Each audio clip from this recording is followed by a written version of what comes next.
Vou agora fazer uma pergunta aqui que me foi direcionada, e aí fica aberto para... Aliás, duas perguntas, tá? Fica aberto para qualquer dos palestrantes responder.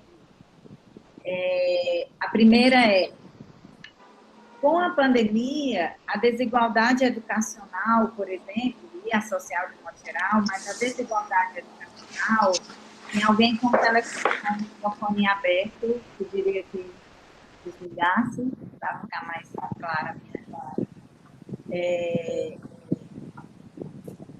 Professor Vigílio, você pode tirar a apresentação?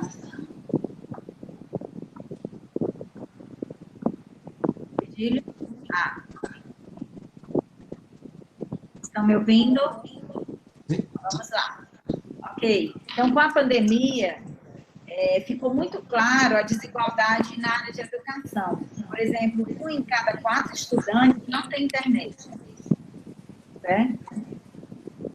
Além disso, né, eles não têm nem computador. Né? E aí tem as questões de trabalho também.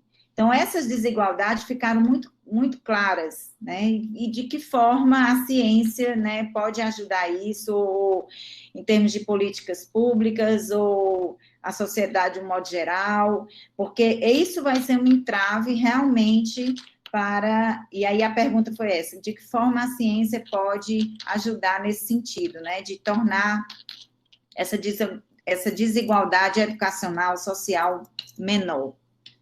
Quem quiser, tiver à vontade para responder, eu agradeço. Posso comentar? Alô? Oi? Me ouve? Estamos ouvindo. Não, olha, a questão da desigualdade, ela ficou flagrante, né? Ela já era a nossa desigualdade educacional, a nossa desigualdade de riqueza. O Brasil tem a desigualdade maior do mundo, um número muito pequeno de grandes ricos, tem tanta riqueza quanto o resto da população inteira. Tem uma série de indicadores assim muito malucos. O mundo inteiro é muito desigual, e no mundo desigual o Brasil é mais desigual ainda. Agora, a desigualdade não é um problema científico, não é um problema tecnológico. A desigualdade é um problema político. Todavia, quando a gente chega em momentos em que a gente fica diante da possibilidade de contar com a tecnologia para resolver certas questões, como, por exemplo, para levar a educação a todas as crianças num momento como esse, e depois ver a vantagem de poder levar a educação dessa maneira, à distância, digitalmente, em todos os momentos, como um complementar extremamente valioso para a educação, e que todas as crianças deveriam ter acesso a isso. Quando a gente está diante de um desafio desse, é um dos momentos em que a gente compreende o quão perverso é a desigualdade, não apenas para aqueles vitimados mais diretamente por ela, mas acaba sendo perversa para a sociedade inteira. Isso é que nós temos uma oportunidade de compreender, embora sempre estivesse flagrante, mas que a desigualdade não é um problema para os menos favorecidos. A desigualdade é um problema para toda a sociedade. Uma sociedade desigual é inadministrável. As políticas são inaplicáveis. A tecnologia não consegue fazer todo o efeito que ela poderia fazer, não for essa desigualdade. Enfim, a grande desigualdade é uma chaga, e o Vigílio terminou apontando isso, que essa, para mim, certamente, é o grande desafio nacional. Qualquer política que vier contribuir para diminuir a desigualdade tem o meu aplauso. Qualquer política que, como efeito, mesmo que fazendo crescer, venha aumentar a desigualdade, tem a minha condenação imediata. A desigualdade é o nosso maior mazela nesse momento, maior do que o vírus.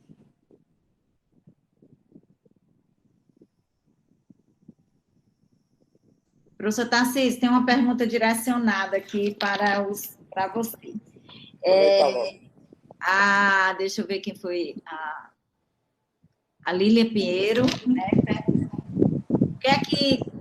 Se você poderia dizer, em sua opinião, quais seriam algumas dessas bugigangas socráticas na atualidade? Quais as desnecessidades atuais? Ave Maria! Eu estou aqui como mediadora. Por quanto tempo tem aí? Ave Maria! Rapaz, nós estamos obesos de carregar deselegância por aí, né, na nossa forma de vida, né? Quanta coisa, todo mundo, cada um se der o exercício hoje. Aliás, teve gente que na pandemia já fez isso. Se der o exercício de dar uma vasculhada nas suas gavetas, nos seus armários, jogue tudo. Jogue tudo que você não usa há 3, 4 meses, 5 meses, há 1 ano. Jogue tudo fora. Você vê que vai sobrar pouquinha coisa. De tudo. De tudo. Jogue fora os livros que você não lê há 1 ano. Jogue fora as roupas que você não veste há 6 meses. Jogue fora tudo. As mulheres, dada a pandemia, né? As pessoas têm brincado, as apresentadoras de TV, têm aparecido com os cabelos aqui, as raízes do cabelo um pouquinho branca, né? Um pouquinho branca, todo mundo manchado ali no noticiário de TV. Sério? Isso é verdade? Isso é verdade, isso é verdade. Então, está faltando o cabeleireiro, né? Está faltando as maquiagens, etc. Mas aí isso foi mais no começo. Gradativamente, elas já estão aparecendo direitinho. Foi uma observação que eu até li no jornal, não foi minha original.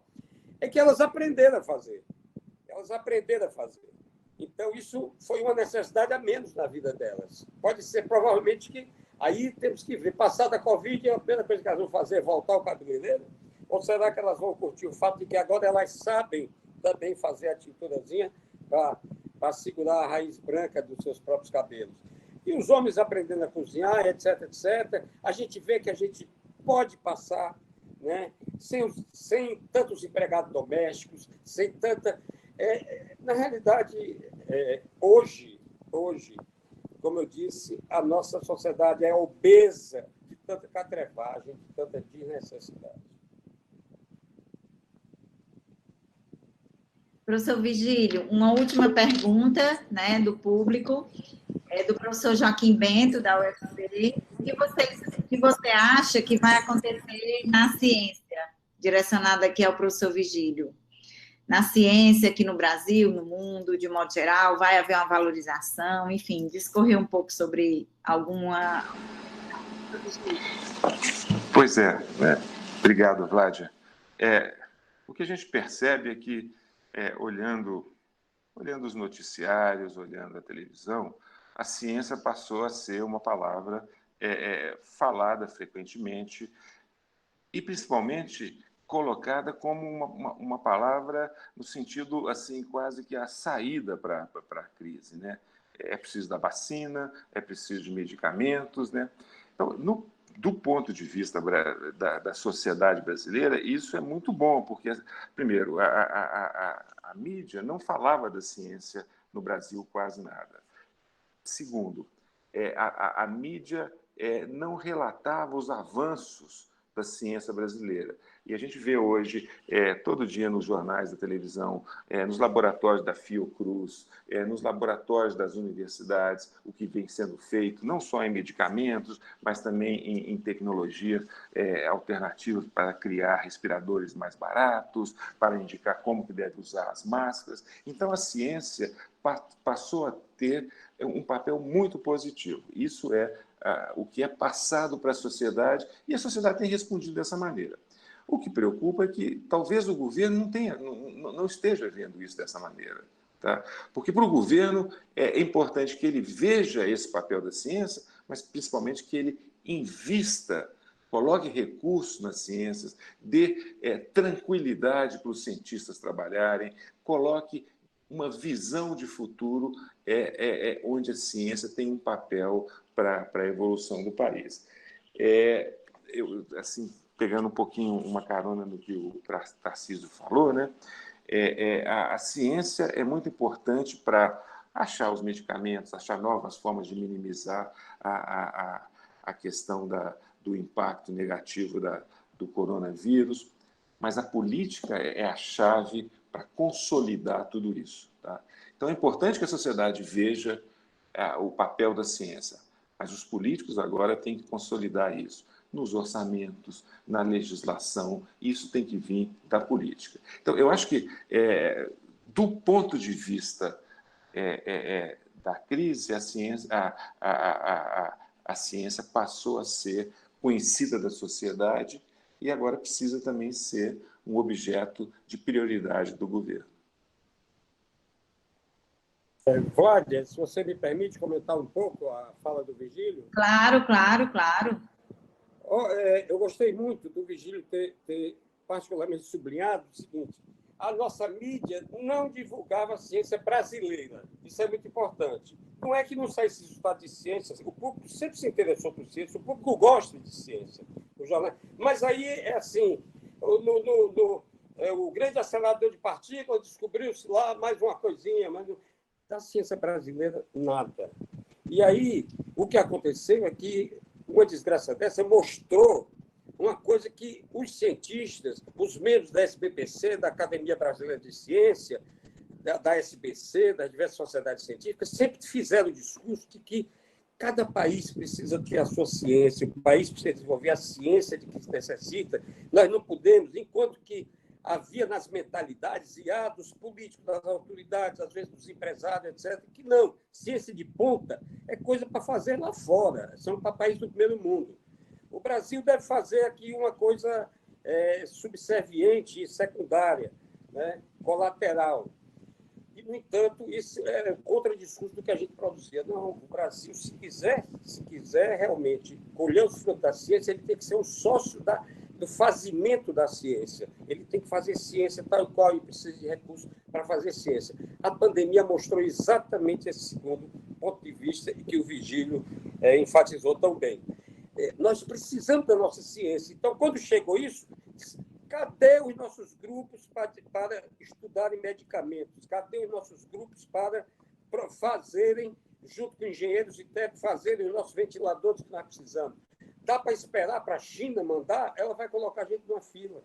Dá para esperar para o outro país mandar? Dá para esperar tudo para os outros? Não dá. Nós precisamos fazer a nossa ciência. E há um exemplo aqui no próprio Ceará, que eu gostaria de não perder a oportunidade para dar, que é a FUNCAP fez uma articulação, porque o que vale para o Brasil versus o exterior vale para a ciência aqui do Ceará, como vale para a ciência de Minas Gerais. Logo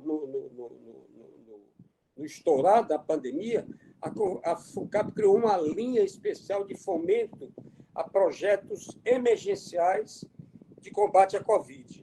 E aí, com o financiamento dessa linha, a gente logrou promover associações de grupos envolvendo cientistas, técnicos, engenheiros, empresários,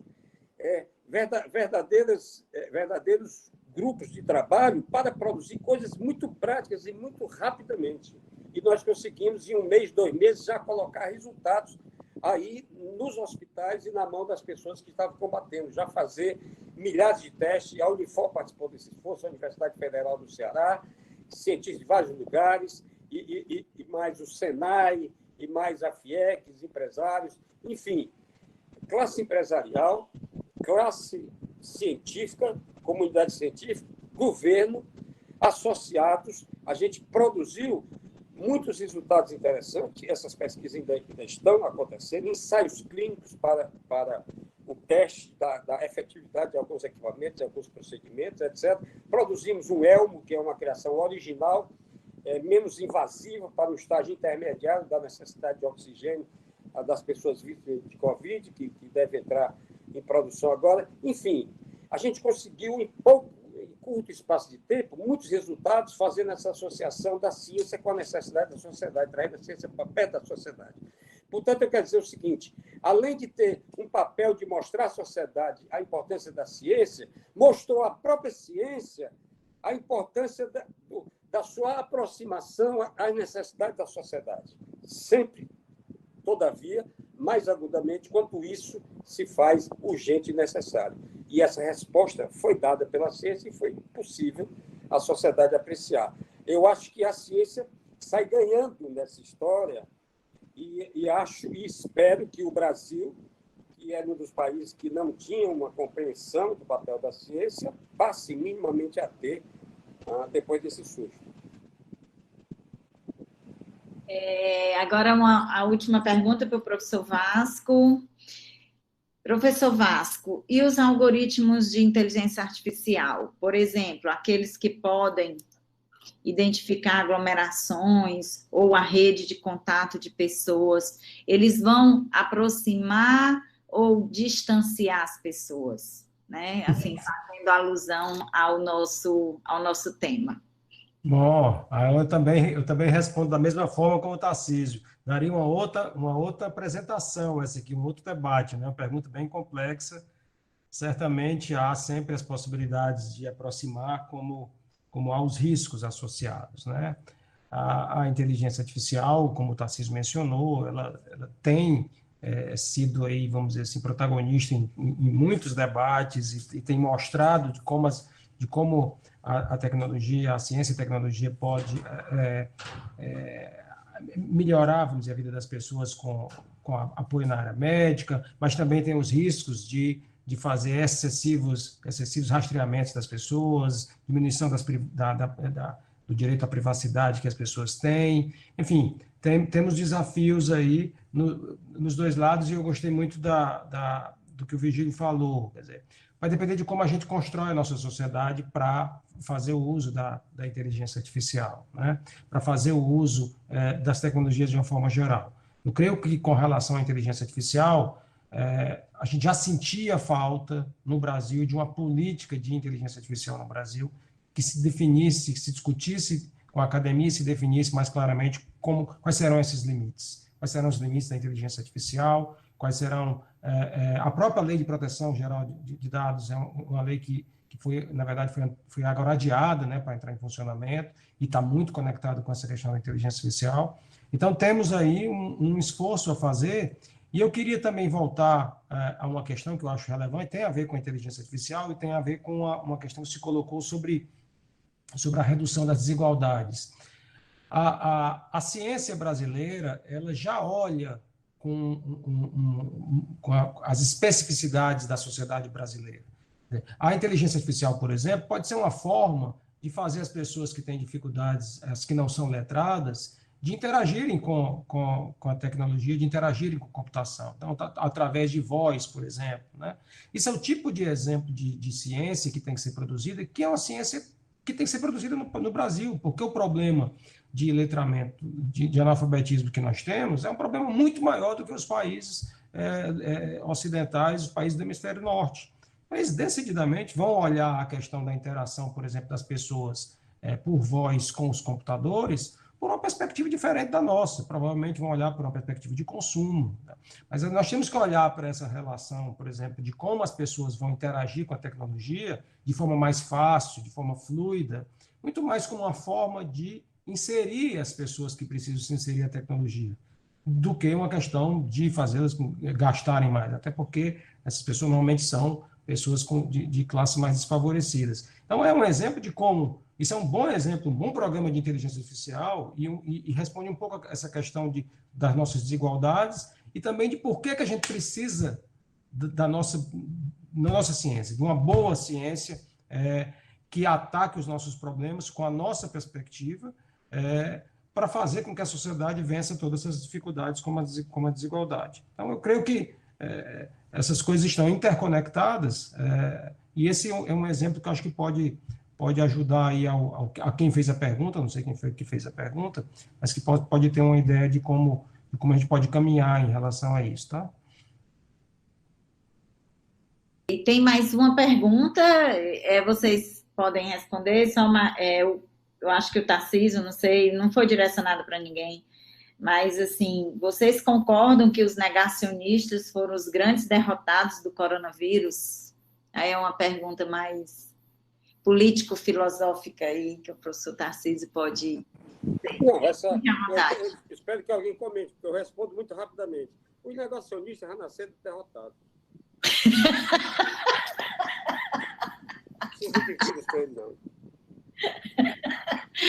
Então, pronto. Pois é, então, muito obrigada. Já estamos aí com 1h20 de encontro. Foi, assim, eu estou muito feliz. Gostei bastante. O público aqui interagiu bastante. Depois eu passo para vocês os comentários. avisando a todos aí, né? Tá tudo gravado, a gente vai disponibilizar no nosso canal do Instagram e do YouTube, tá bom? Muito obrigada, professor Tarcísio, professor Vasco e principalmente, gostei mais de longe, professor Vigílio, muito obrigada. Nessa hora aí de happy hour, né, em confinamento, a gente está conversando aqui. Eu agradeço demais, viu? Muito obrigada. Obrigado. Tchau. Tarcísio, um abraço para você e outro para você, Vasco. Um abraço, Vigílio. Obrigado, gente. Tchau. Obrigada, pessoal. Tchau. Tchau. Eu vou tomar uma de qualquer maneira. Pois é. É o que nos resta. Isolado ou não importa. Até mais. Tchau. Valeu, tchau. Obrigada. Até mais. Tchau.